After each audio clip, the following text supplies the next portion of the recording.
IVF విధానం ఎవరికి అవసరం పడుతుంది? పెళ్ళై చాన్నాళ్ళు అయింది, అంటే మోర్ దెన్ 10 years అయింది, అయినా పిల్లలు అవ్వలేదు, చిన్న చిన్న ప్రయత్నాలు అంటే సింపుల్ ఇండక్షన్, ఐయుఐ అలాంటి విధానాలు చేసుకున్నా పిల్లలు అవ్వట్లేదు అంటే వారికి ఐవీఎఫ్ విధానం అన్నది బెస్ట్ ఆప్షన్. తర్వాత age more than 35 years, female age 35 years దాటిపోయింది, అయినా పిల్లలు అవ్వట్లేదు అంటే కూడా ఐవీఎఫ్ బెస్ట్ ఆప్షన్. తర్వాత లో ఏఎంహెచ్, ఏజ్ చిన్నగా ఉన్న ఏఎంహెచ్ చాలా తక్కువగా అంటే ఎగ్ కౌంట్ చాలా తక్కువగా ఉన్న వాళ్ళకు కూడా ఐవీఎఫ్ విధానం అన్నది చాలా బెస్ట్ ఆప్షన్.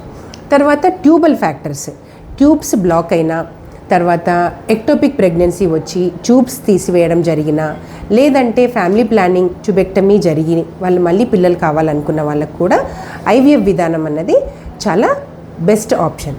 మగవారి విషయానికి వస్తే ఎవరికైతే వీర్యకణాలు కౌంట్ చాలా తక్కువగా ఉండి, మొటిలిటీ చాలా తక్కువగా ఉండి, మార్ఫలాజికల్గా డిఫెక్ట్స్ ఉన్న వాళ్ళకు కూడా ఐవీఎఫ్ బెస్ట్ ఆప్షన్.